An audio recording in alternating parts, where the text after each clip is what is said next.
Assalamualaikum warahmatullahi wabarakatuh.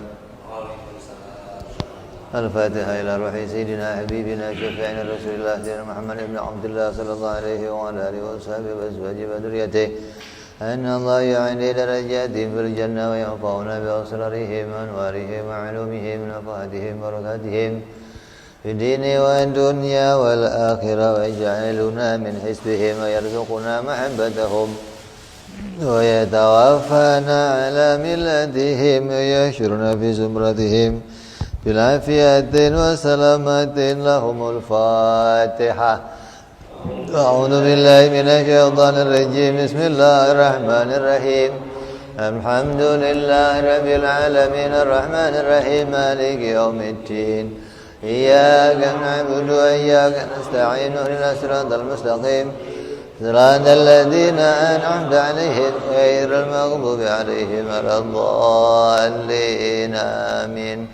Bismillahirrahmanirrahim. Nawaitu ta'alluma wa ta'lima wa tadhakkura wa tadhkira wa naf'a wal intifa'a wal ifadata wal istifadata wal hissa ala tamassuki bi kitabillahi wa sunnati rasulillah sallallahu alaihi wasallam wa du'a ila al-huda wa dilalata ala al-khairi ibtigha mardatihi wa qurbihi wa thawabihi wa husnil khatimah ma'al lutfi wal afiyah wa salahil aqibah.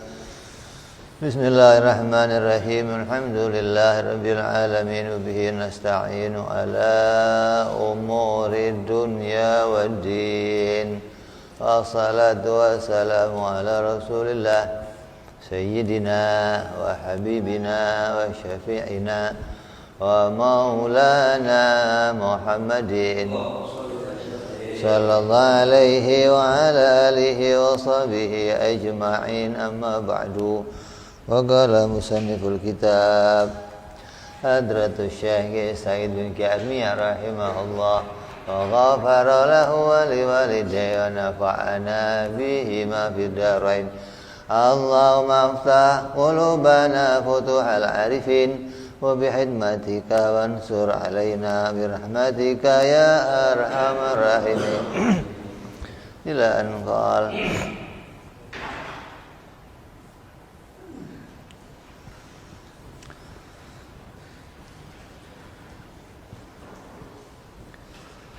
sampai pada dalil jaiz bagi Nabi persifatan kemanusiaan.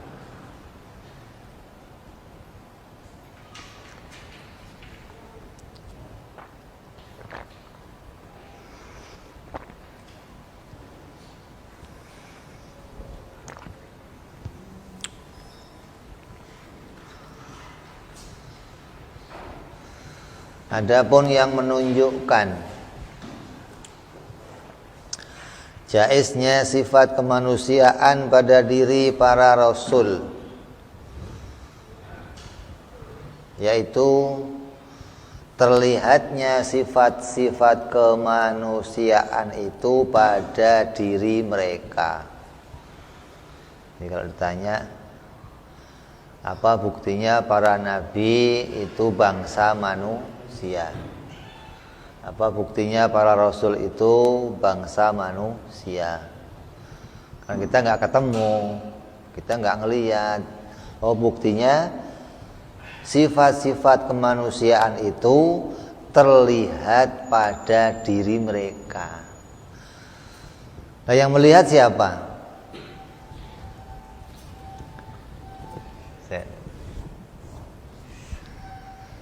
Yang melihat ya orang-orang yang hidup bersama mereka.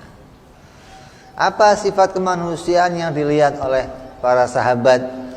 Mereka makan bersama Nabi, mereka minum bersama Nabi, mereka tahu Nabi pernah mengalami sakit, Nabi yang mengalami lapar. Ini sifat-sifat kemanusiaan ini terlihat pada dirinya para Nabi.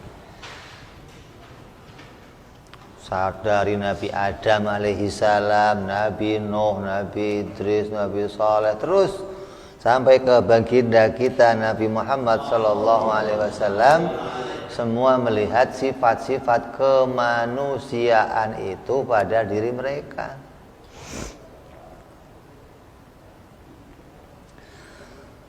Lalu berita adanya keadaan itu disampaikan oleh orang-orang setelahnya. Jadi para sahabat menyampaikan kepada tabi'in, tabi'in menyampaikan kepada tabi'in, terus sampailah berita itu kepada kita. Jadi berita tentang persifatan kemanusiaan pada diri Nabi itu beritanya langsung diperoleh dari hadis yang namanya hadis mutawatir. Hadis mutawatir itu apa? Hadis yang perawinya lebih dari 3 orang. Jadi Nabi kalau ngomong ada yang dengar. Kalau Nabi ngomong yang dengar cuman 1, namanya hadis ahad, atau hadisnya namanya hadis gharib. Hadis yang perawinya cuman 1 itu tidak boleh untuk urusan akidah. Yang dengar cuman 1, pas Nabi ngomong yang dengar dia doang, potensi bohong. Cuma 1 yang dengar, makanya nggak boleh untuk akidah, nggak boleh untuk perkara-perkara yang penting-penting, nggak boleh ini. Kalau perkara yang penting cuma dipercayakan sama 1 orang, oh bahaya. Terus kalau yang dengar 2 orang gimana? Meningkat dari ahad, hadis ahad, hadis gharib meningkat lagi, bisa kepada hasan, bisa kepada sahih, bisa kepada 2 orang, meningkat lagi 3 orang yang dengar, naik lagi namanya mutawatir. 4 orang, 5 orang namanya mutawatir. Kenapa?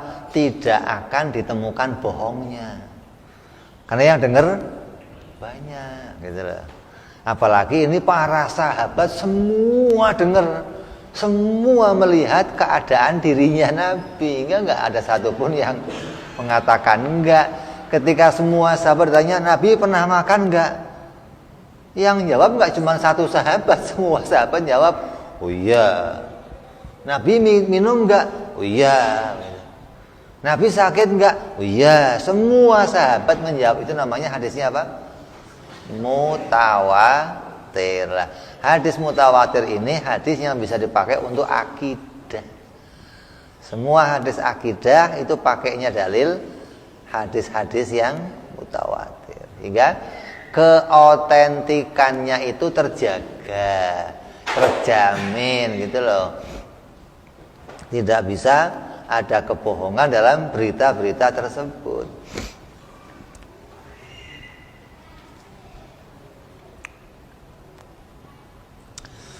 Ini untuk beritanya orang banyak, untuk mengetahui sifat-sifat kemanusiaan pada diri Nabi. Lah, kalau berita orang banyak ini untuk ketuhanan bagaimana? Boleh nggak? Urusan ketuhanan kita percayakan pada beritanya orang banyak, boleh? Contoh, pendapat asalnya pakainya ini.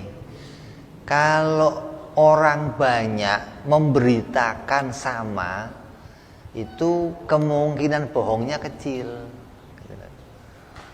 Contoh, kamu diberitakan di Mekah itu ada Masjidil Haram, di Mekah itu ada Ka'bah yang warnanya hitam.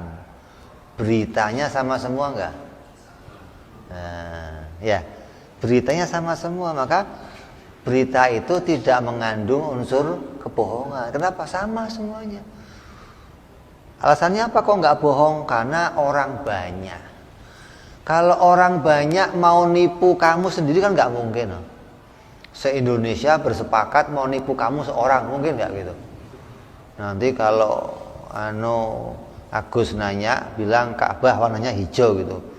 Se-Indonesia ngomong hijau, kan nggak mungkin. Se-Indonesia kok kompak banget gitu. Apalagi sedunia.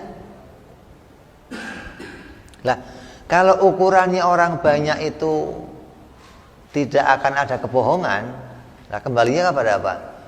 Nah sekarang beritanya orang Nasrani gimana? Nabi Isa itu disalib. Yang lihat siapa? Waktu Nabi Isa disalib yang lihat siapa?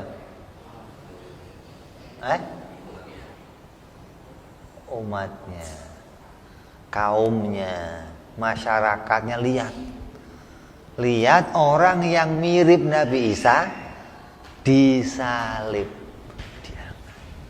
Lah mereka mengakui itu betul-betul bisa dan diberitakan oleh orang banyak, anak ke cucu ke buyut terus.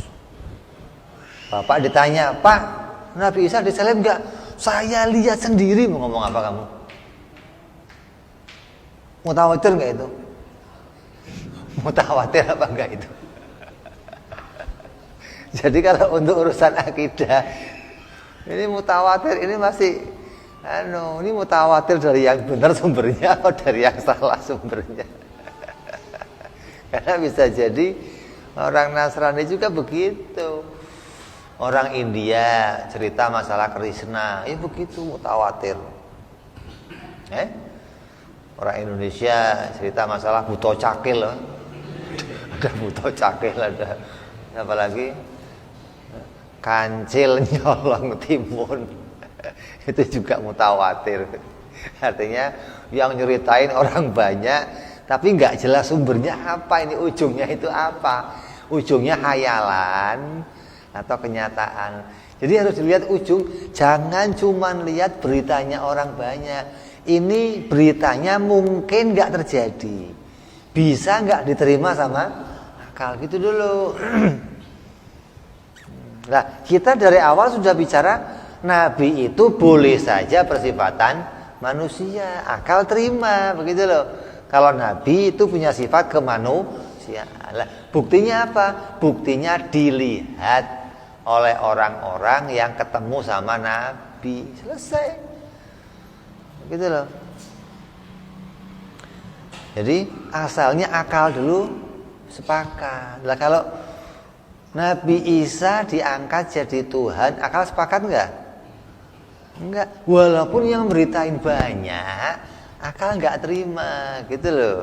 Jadi asalnya beritanya dulu diterima enggak sama akal.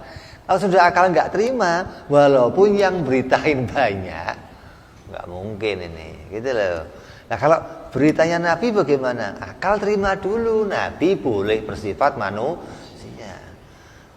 Nah kalau itu kancil nyolong timun, itu nggak jelas lagi itu ceritanya. Cerita maling kundang, ada ceritanya itu. Cerita siapa lagi? Cerita ini Gajah Mada. Cerita itu orang ahli sejarah. Jadi kembali tadi, kalau berita itu datangnya dari banyak orang, itu namanya mutawatir. Tapi dilihat dulu sumbernya, diterima nggak sama akal, gitu loh. Kalau akal sudah terima, kata akal ini cocok, bisa terjadi, maka boleh diterima.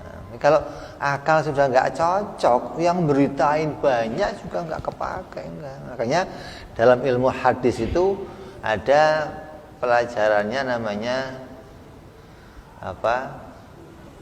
Enggak cuman langsung menghafalkan hadis, Orang ahli hadis itu nggak cuma melihat riwayat hadis dihafalkan sekian banyak, enggak, tapi ada ilmu yang namanya jarh wa ta'dil. Jadi mau ngukur ini perawinya ini tingkat kebenarannya seberapa. Udah perawinya diukur, omongannya diukur juga tingkat kebenarannya seberapa, begitu loh. Jadi omongan orangnya sama orangnya diukur semua, ada ilmunya, hingga para hadis, para perawi itu nggak sembarangan, gitu loh. Mereka semua terukur, gitu loh, nggak langsung diterima. Kayak umumnya begini, Injil itu dibukukan berapa tahun setelah Nabi Isa? Injil itu dicatat langsung Nabi Isa masih hidup kayak Al-Quran, atau setelah Nabi Isa? Jauh setelah Nabi Isa. Ya. Buktinya apa? Enggak, buktinya pakai rawi. Ada siapa namanya? Injil apa? Ada Barnabas, ada. Ini berarti perawi-perawi semua itu. Murid-muridnya Nabi Isa yang dipertanyakan, gitu loh. Dulu Nabi Isa pernah ngomong gimana? Oh begini, ayat sekian begini, ayat sekian. Ini semua diambil dari perawi. Itu mestinya kalau itu terjadi, bisa nggak kita menemukan yang benar? Bisa, kalau pakai ini ilmu ini, jarh wa ta'dil ini tadi. Omongannya diluruskan dulu, disaring, terus yang ngomong juga diteliti. Makanya hasilnya akan benar. Nggak mungkin yang nggak diterima oleh akal ditolak semua. Ini ada ilmu khusus untuk mengetahui itu, hingga kita ini ketika melihat sebuah berita, baik itu dari hadis, itu berita-berita itu sudah dicek oleh para ulama dan sudah dikelompokkan. Yang sahih sudah ada, ini yang nggak sahih, ini yang dhaif, palsu, udah ada semua. Apa ukurannya tadi? Pertama diukur dari perawinya, kedua diukur dari matan hadisnya, isi hadisnya. Isinya itu cocok nggak sama akal. Kalau isinya cocok udah diterima, nah tinggal yang bawanya cocok nggak. Nah, kalau ukuran yang bawanya berat, apalagi kok punya dosa minum arak, ayo minggir. Nabi ngomong, yang dengar 4 orang. Banyak kan? Banyak kan? 4 orang ini nyampein ke orang lagi. Tambah banyak lagi. Ya. Di antara yang disampaikan orang ini ada yang pernah minum arak. Nyampein ke orang lagi. Itu yang jalur itu enggak diterima. Padahal kalimatnya sama. Itu loh. Kalimatnya sama, hanya pembawanya yang berbeda. Ujungnya harus ke 4 ini yang denger nih. Ke bawahnya oleh si anu. Oh si anu satu ini pernah minum arak. Oh nggak bisa, hapus semua. Ganti jalur lain. Oh ini, gitu loh. Itu dicek betul-betul. Hingga bukti-bukti yang kita peroleh dari berita yang mutawatir ini betul-betul otentik. Nggak sembarangan, nggak kacau, nggak beritanya. Betul-betul nyata, betul-betul sesuai dengan kenyataan. Jadi ini dalil kalau Nabi itu bersifatan manusia. Nabi Isa sama nggak sama Nabi Muhammad? Sama. Nabi Isa makan, ya. Nabi Isa minum, Nabi Isa tidur. Tandanya apa itu? Manusia, bukan malaikat, bukan Tuhan. Gitu loh. Kita membuktikan Nabi Muhammad SAW dan para nabi itu manusia, itu mau menolak kalau mereka itu punya sifat Tuhan dan punya sifat malaikat. Oh nabi itu ya kayak malaikat. Oh kayak malaikat, bukan malaikat berarti. Kayak kan bukan berarti. Nabi Isa itu Tuhan? Oh enggak ada. Quran membatalkan ketuhanan Nabi Isa itu cuma pakai satu dalil. Apa? Makan nggak dia? Makan. Makan kok Tuhan? Kok cuma ringan banget sih? Cuma pakai makan kenapa? Kok membuktikan batalnya Tuhan cuma pakai makan kenapa? Lah kenapa kok pakai makan? Kalau nggak makan kenapa? Lah lemes. Tuhan kok lemes gimana sih? Coba Tuhan bikin ini, saya belum makan. Gimana ya Tuhan kok lemes begitu? Jadi Quran membatalkan kenabian Nabi Isa itu hanya pakai makan. Maka di sini bukti kemanusiaan Nabi Muhammad adalah sifat bangsa manusia. Jadi kejaisan yang jais sebagai Rasulullah itu apa? Boleh-boleh saja disifati bangsa manusia. Tapi harus bangsa manusia yang mulia. Tidak boleh, mustahil sifat manusia yang mencacati derajat kemuliaannya. Jadi kita nyata melihat Nabi makan, minum. Lah yang begitu mesti manusia. Nabi Isa makan, minum, mesti manusia. Nabi Musa mesti manusia. Sampai orang Yahudi mengatakan ada Uzair. Uzair itu dianggap Tuhannya orang Yahudi. Nah, di Quran ada Yahudi mengatakan Uzair ibnillah, Nasrani mengatakan Isa ibnillah.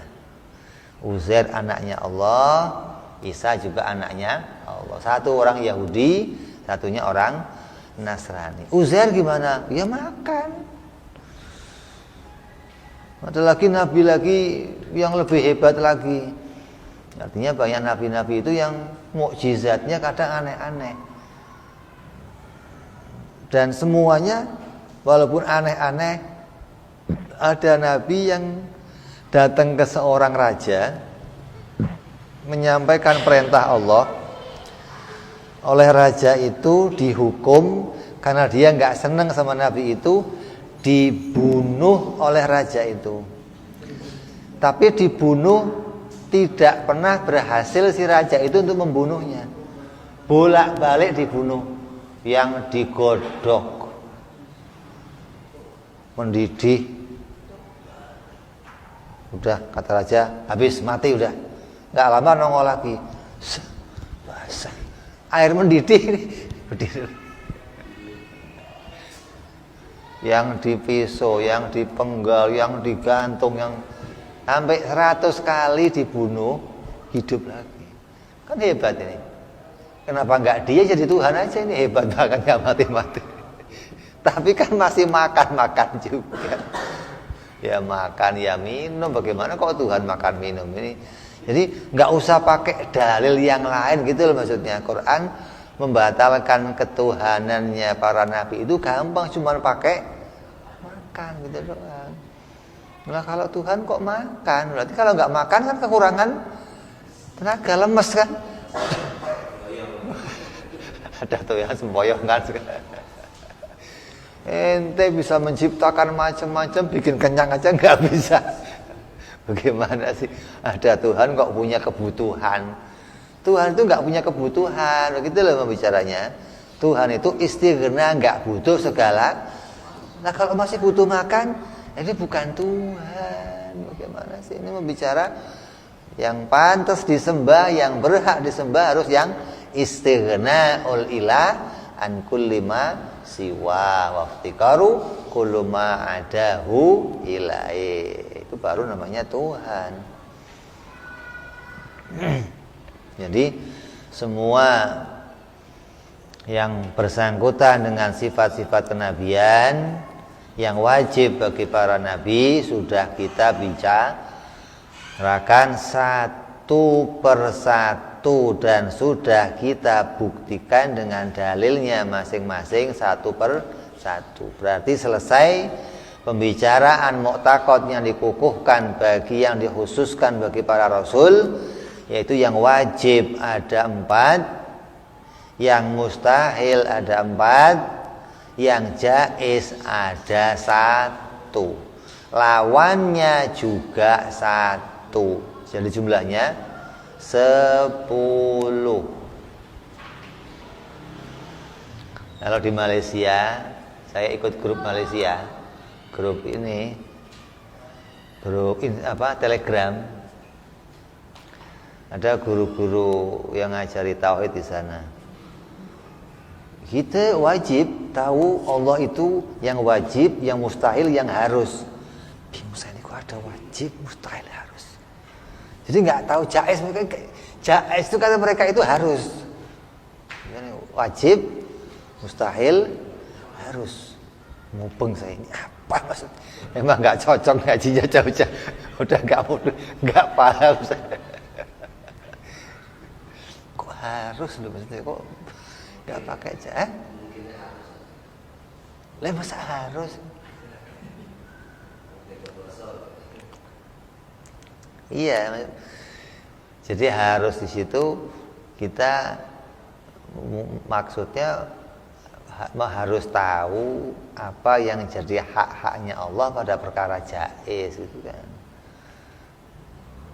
Kalau ente asal dengerin aja bingung, ini ada harus, ada wajib, mustahil. Lah iya harus, kalau kita kan wajib itu ya harus sama gitu kan. Tapi mereka punya bahasa sendiri mungkin seperti itu. Jadi kita ini sudah selesai bicara sifat Allah, selesai bicara sifat para nabi juga selesai. Yang wajib 4, yang mustahil 4, dan yang jaiz 1. Lawan dari yang jaiz juga 1, hingga jumlah seluruhnya ada 10. Ini 10 ini yang merupakan i'tiqad yang ditemu pakai akal. Kemudian disambung lagi tentang keimanan yang datang dari beritanya para nabi. Ini yang nggak pokok. Artinya yang pokoknya mengimani nabi itu yang 10 tadi gitu loh. Nah ini cabangnya. Setelah iman yang pokok ini ada pula yang harus kamu imani dari nabi apa? Ada 4 perkara lagi yang berkaitan sama berita yang dibawa oleh para nabi alaihi wassalatu wassalam. Kalau kita mengimani beritanya Nabi kita Muhammad sallallahu alaihi wasallam. Yang pertama iman kepada para nabi. Yang kedua iman kepada para malaikat. Yang ketiga iman kepada sairil kutubis samawiyah, kitab-kitab yang Allah turunkan. Dan yang keempat iman biyaumil akhir. Berarti ini masuk apa ini? Rukun iman. Jadi setelah kita mengenal sifat-sifat Nabi yang jumlahnya 10 tadi, ditambah lagi rukun iman 4. Kok 4 rukun iman? Kurang berapa rukun imannya? Di mana duanya? Duanya kemana?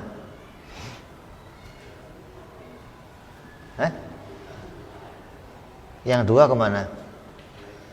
Nah ya iman kepada malaikat, iman kepada para nabi, iman kepada kitab suci, iman kepada hari akhir. Yang 2 apa lagi? Iman kepada Allah,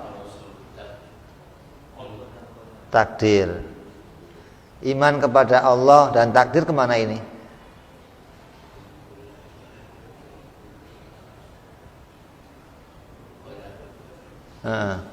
Kemana ini kok nggak ada di sini?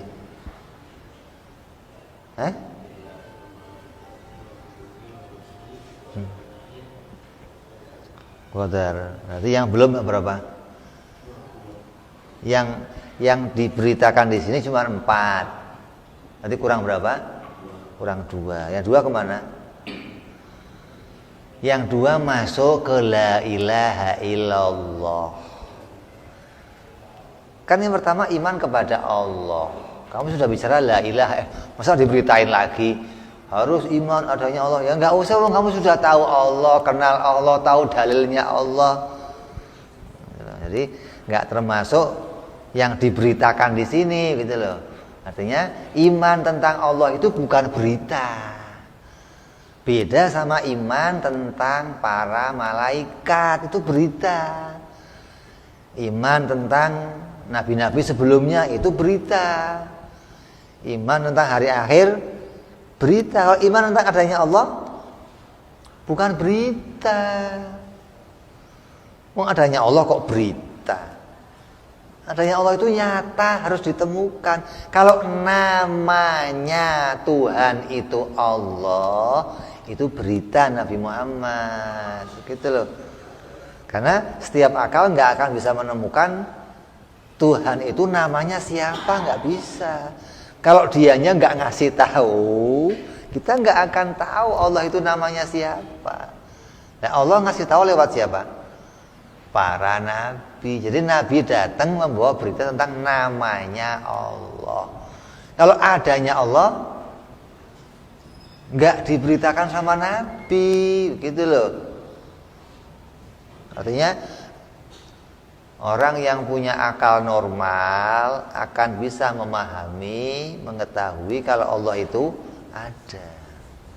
Nah, terus yang qadha qadar kemana? Qadha qadar kalau nggak di situ kemana? Yang qadha qadar masuk perkara jaiz bagi Allah. Iman kepada qadha dan qadar itu masuk dalam pengetahuan tentang perkara jaiz. Kamu harus iman Allah padanya ada perkara jaiz. Kalau di Malaysia harus. Kalau di sini jaiz. Jadi di dalam perkara jaiz ada pembahasan apa? Ya, pembahasan tentang qadha qadar. Allah boleh menciptakan segala sesuatu, Allah boleh pula tidak menciptakan segala sesuatu. Itu masuk dalam pembahasan perkara jaiz. Jadi yang mau kita lihat sebagai murni berita yang kita harus imani itu berkaitan sama iman kepada para nabi. Yang kedua iman kepada para malaikat. Yang ketiga iman kepada kitab-kitab suci. Yang keempat iman kepada hari akhir. Kemudian yang pertama,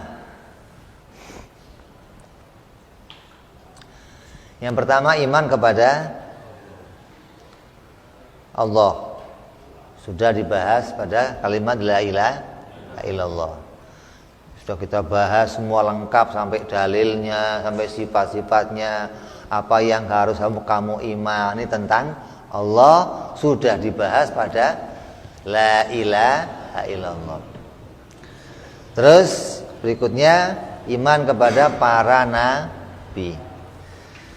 Yang dimaksud perkataan iman kepada para rasul adalah setiap orang Islam itu wajib meyakini sesungguhnya para rasul itu laki-laki. Setiap orang Islam wajib meyakini, wajib mengimani. Wajibnya kapan ini? Kewajiban mengimaninya kapan? Kewajiban mengimaninya kapan? Setelah akhir balik. Ya, wajib mengimaninya waktu akhir berapa kali? Setiap. Nah, beda ini. Wajib yang furu itu pengerjaannya enggak tiap waktu. Wajib sholat, wajib puasa, wajib haji. Ini pengerjaannya enggak tiap waktu. Sholat, kalau zuhur ada sholat, nanti sholat lagi asar, sholat lagi maghrib. Kalau puasa setahun sekali. Kalau haji seumur hidup kalau mampu. Udah cuman sekali wajibnya kalau nggak mampu cukup Jumatan aja kamu. Jumatan itu hajinya orang fakir. Jadi nggak usah berat-berat ke sana ngumpulin duit, nggak usah. Jumatan itu hajinya orang fakir gitu. Ya. Lah kalau ini kewajibannya kapan?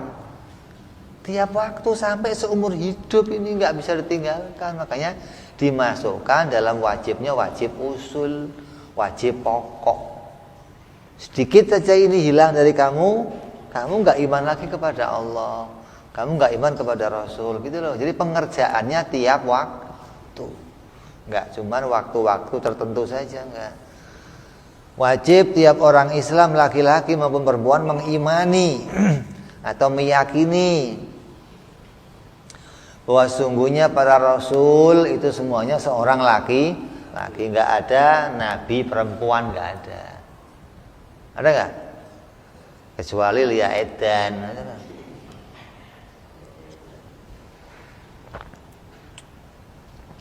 Nabi-nabian, bukan nabi beneran, nggak ada nabi perempuan, nggak ada.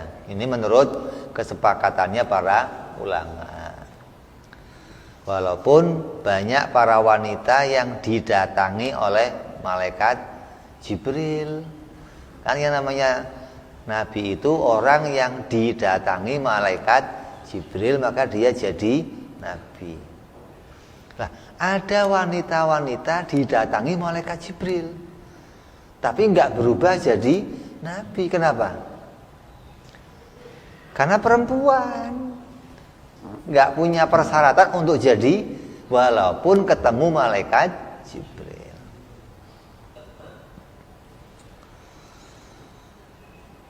Kemudian setelah kita wajib iman dia laki-laki, mereka juga orang yang merdeka.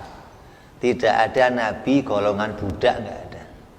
Semua nabi itu pasti orang merdeka, orang bebas, bukan dari golongan budak. Orang bebasnya pun pasti keturunan orang-orang mulia, dari bapaknya kok terus. Dan mereka harus kita imani adalah orang-orang yang mempunyai sifat sidik, tabligh, amanah, dan fatona. Sudah kita bahas kan? Semua nabi pasti sidik, tabligh, amanah, fatona. Sampai di Quran dikatakan apa? La nufarriqu baina ahadin mir rusulih. Kami tidak membeda-bedakan satu nabi dengan nabi yang lain. Berarti semua nabi kami imani mereka sidik, tabligh, amanah, fatona. Adapun gantengnya nabi, tingginya nabi, posturnya nabi boleh beda-beda, fisiknya boleh beda, tapi kalau sifat pokoknya nabi harus sama. Sifat pokoknya seorang utusan harus sama, yaitu sidik, tabligh, amanah, dan fatona.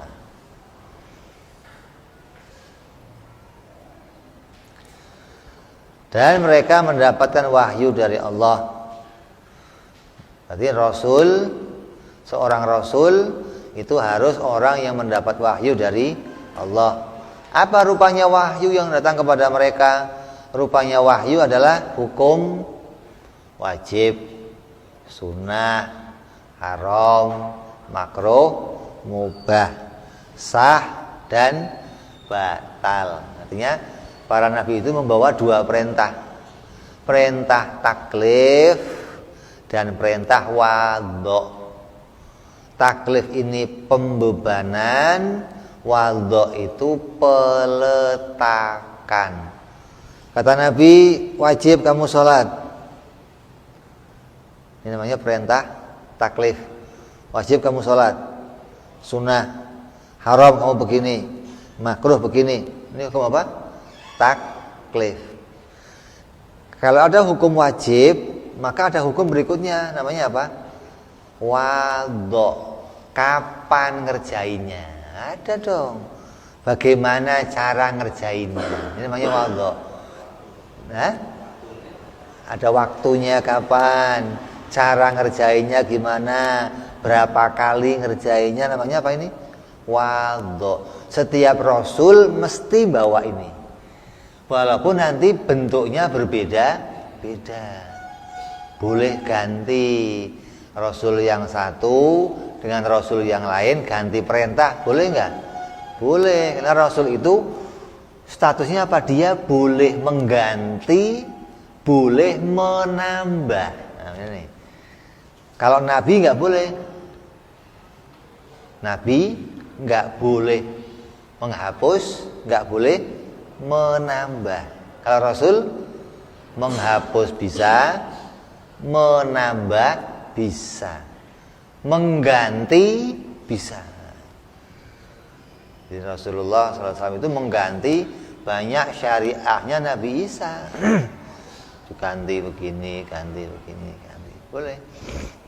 Jadi semua Rasul membawa hukum-hukum ini, ada khitab taklif, ada khitab wadha. Seperti yang dikutip di dalam kitab Syarah As-Sanusiyah. Ini syarahnya Imam As-Sanusi yang menjelaskan tentang hukum-hukum yang dibawa Nabi secara detail.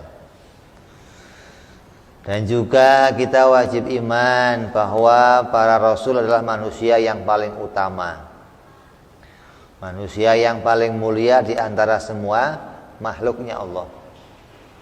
Tidak ada manusia yang lebih mulia dari para nabi, saat mereka hidup maupun setelahnya. Saat mereka masih bersama umatnya ataupun setelahnya sampai kiamat, mereka manusia-manusia yang paling mulia.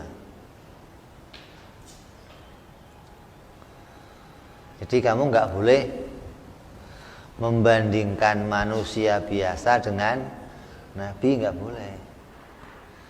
Kalau mau membandingkan Nabi pakai apa? Nabi lagi. Jadi kalau mau bandingin Nabi sama Nabi, Nabi Isa sama Nabi Musa, boleh kamu bandingkan. Hal apanya? Gantengnya, postur tubuhnya, tingginya, syariahnya, boleh dibandingkan gitu.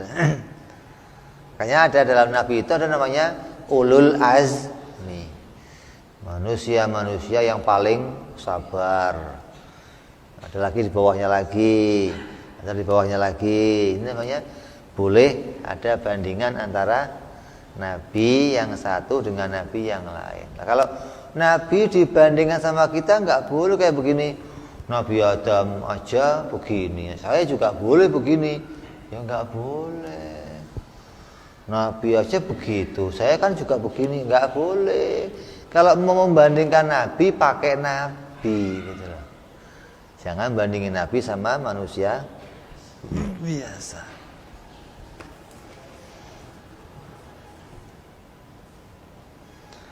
Terus adapun para nabi yang jumlahnya banyak ini,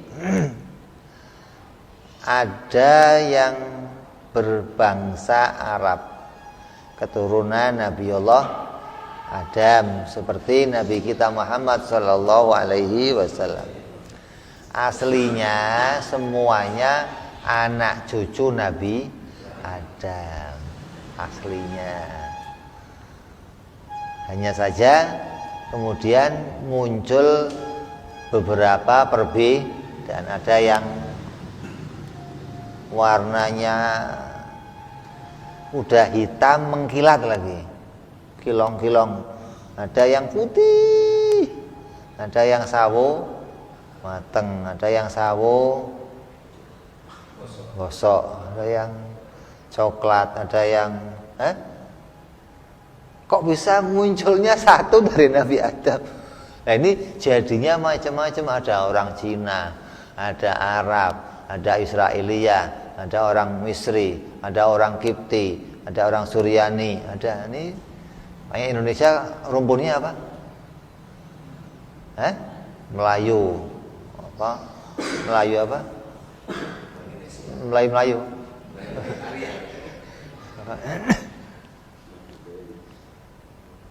Lah, Nabi kita Muhammad SAW itu keturunan dari bangsa Arab. Kalau Nabi Ibrahim Arab bukan? Bukan. Nabi Ibrahim bukan Arab. Yahudi? Ya bukan. Nasrani? Ya bukan. Gitu loh. Yang orang Arab pertama itu Nabi Ismail. Jadi Nabi orang apa?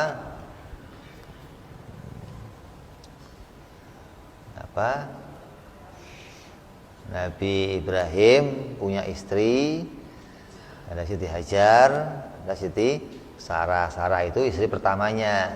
Kemudian dia punya seorang budak yang namanya Hajar. Kemudian dihadiahkan ke Nabi Ibrahim sampai kawin. Keluar satu Nabi Ishak, satu Nabi Ismail. Maka Nabi Ismail disuruh tinggal di Mekah. Nah, Nabi Ismail inilah yang kemudian kawin sama penduduk asli Arab di Mekah. Lahirlah anak-anak orang Arab, gitu loh.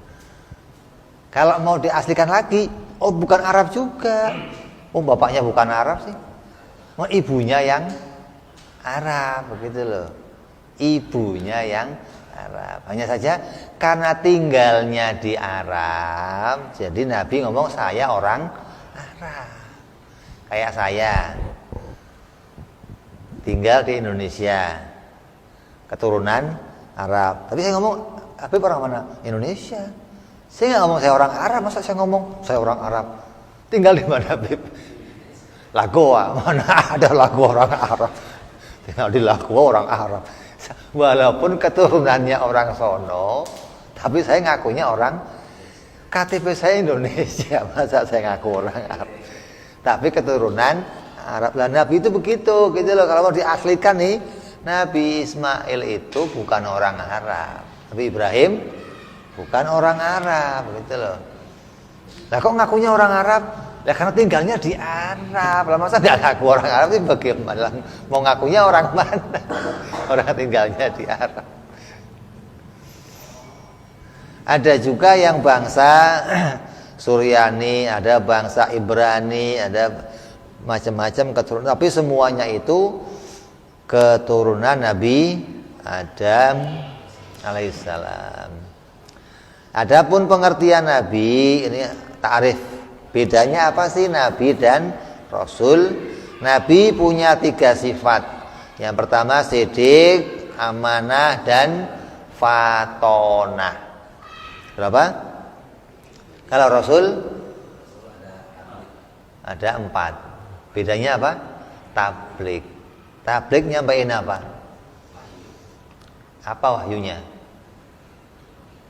Wahyunya wajib, sunnah, haram, makruh, mubah. Ini wahyu ini.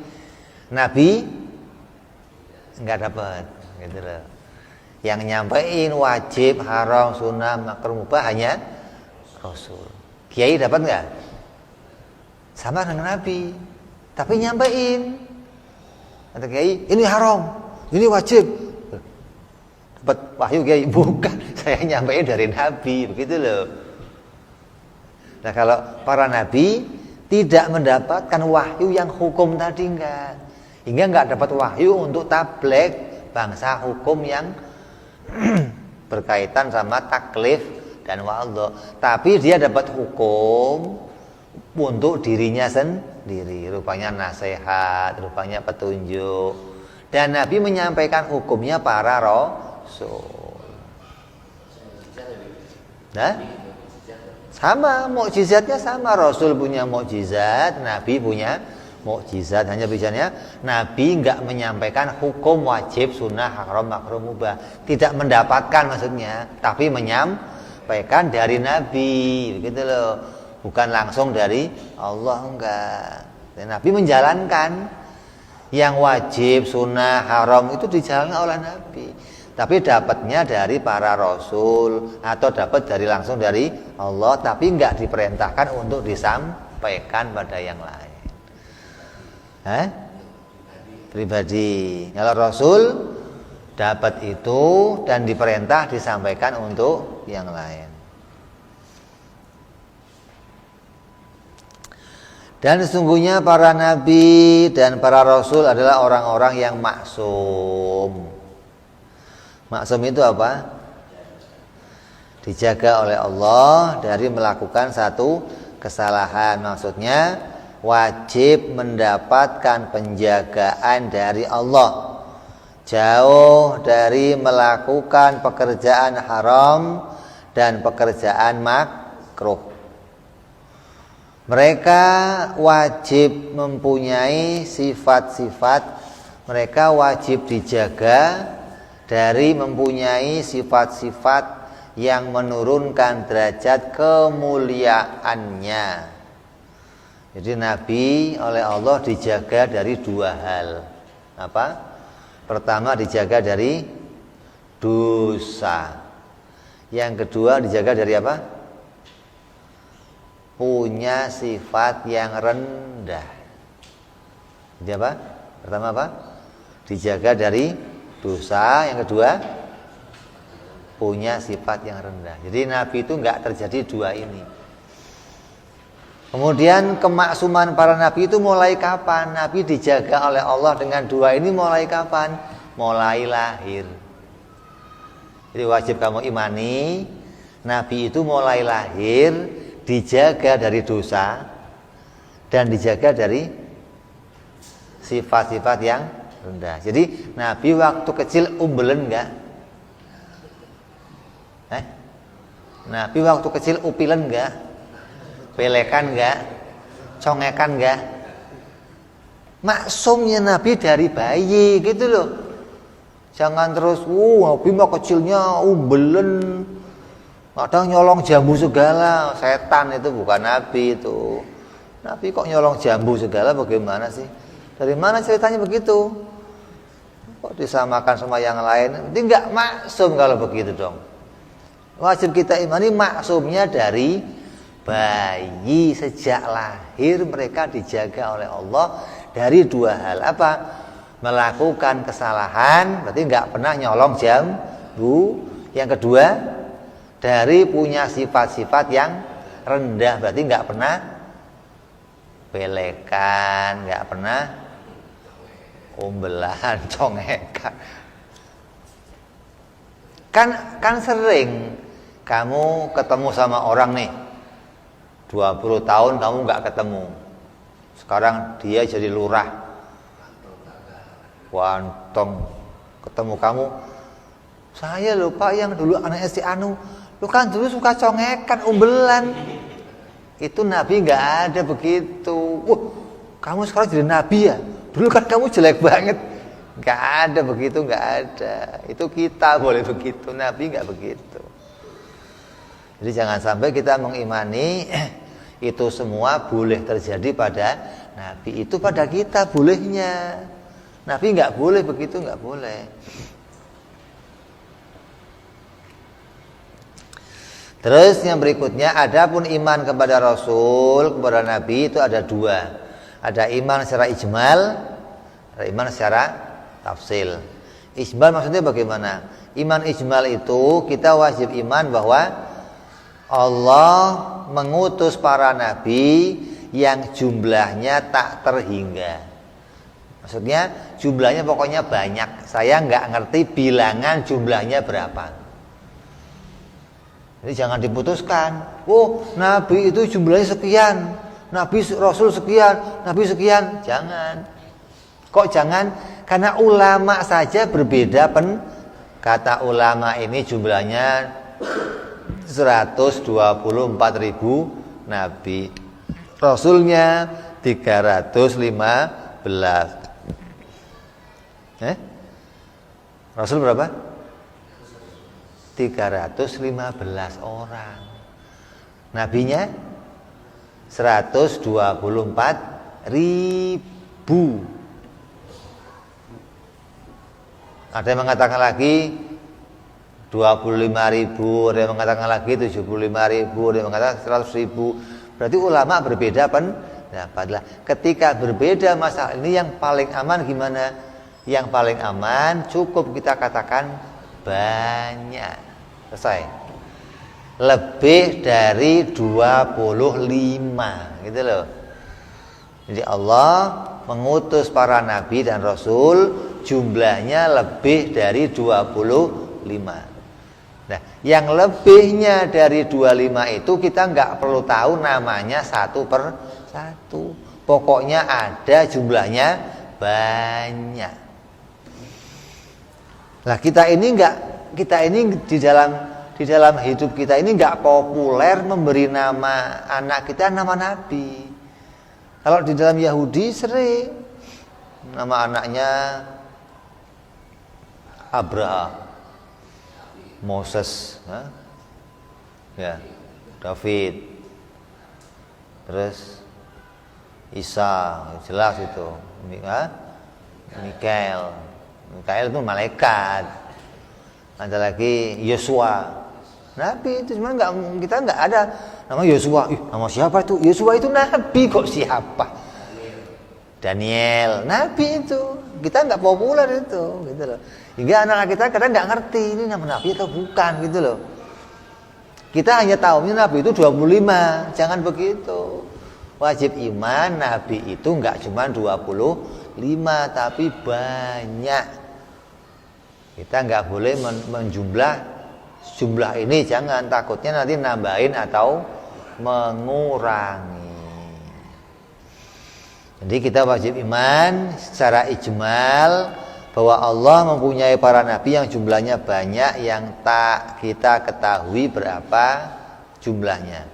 Adapun iman secara terperinci yang harus kita hafalkan nama-namanya, kita tahu perjuangannya, tahu di mana hidupnya, itu ada 25. Ini 25 ini kita tahu, hafal.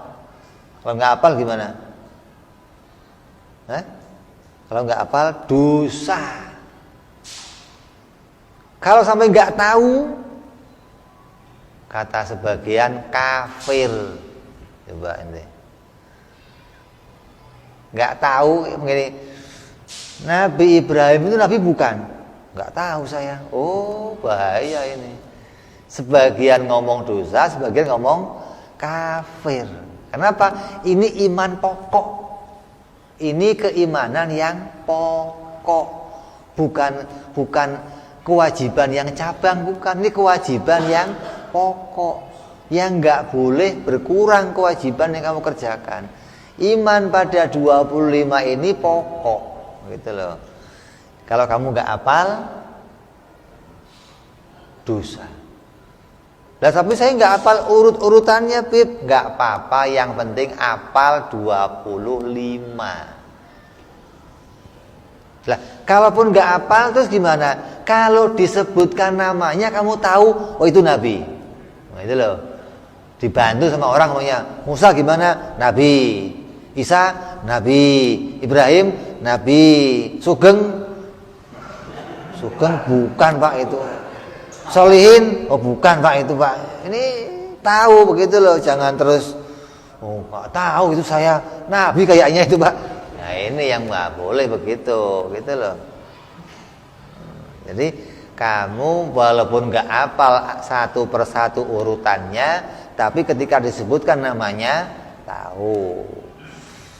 Siapa saja di antara mereka semuanya yang 25 itu yang harus kita ketahui. Pertama, Nabi Adam alaihi salam, Abal Bashar, bapaknya para nabi. Kemudian Nabi Idris, Nabi Nuh, Nabi Hud, Nabi Saleh, Nabi Ibrahim, Nabi Lut, Nabi Ismail, Nabi Ishak, Nabi Ayub, Nabi Yusuf, Nabi Ayub, Nabi Shu'aib, Nabi Harun, Nabi Musa, Nabi Ilyas, Nabi Zulkifli, Nabi Dawud, Nabi Sulaiman, Nabi Ilyasa, itu mestinya Nabi Yusuf, Nabi Zakaria, Nabi Yahya, Nabi Isa.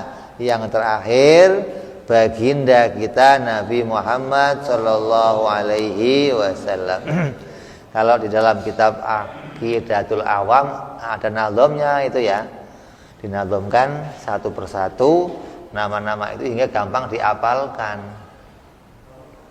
Ini semua jumlahnya 25, dan 25 ini dalilnya mana? Dalilnya langsung Al-Qur'an.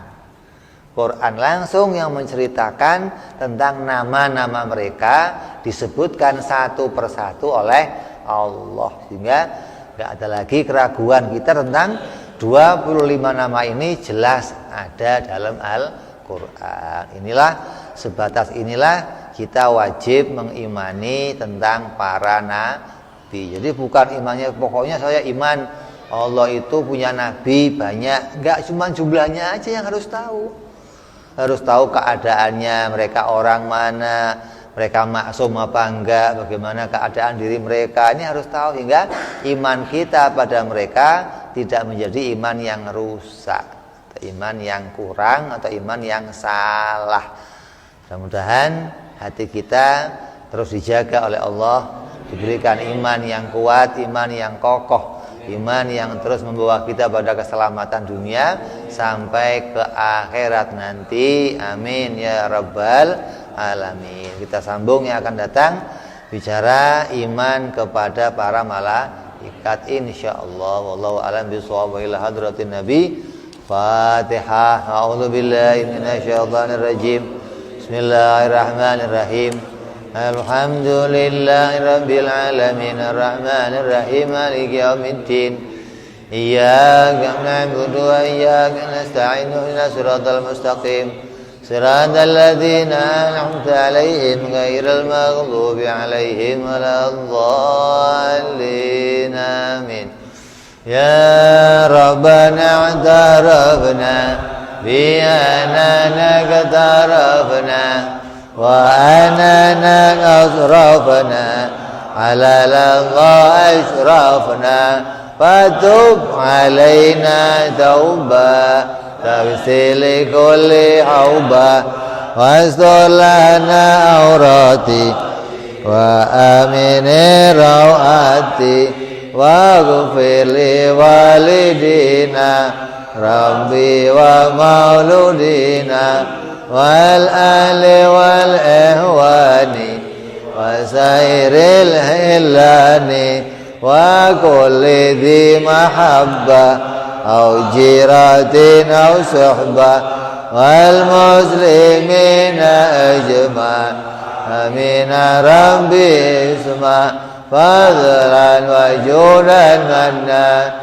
la biktisabi minna bil mustafa rasuli nadha bi kulli suli salla wa salam rabbi alaihi andal habbi wa alihi wa sahbi idada tansi suhbi walhamdulillah fil badi wa tanahi subhana rabbika rabbil izzati amma yasifun salamun alal mursalin walhamdulillahi alamin.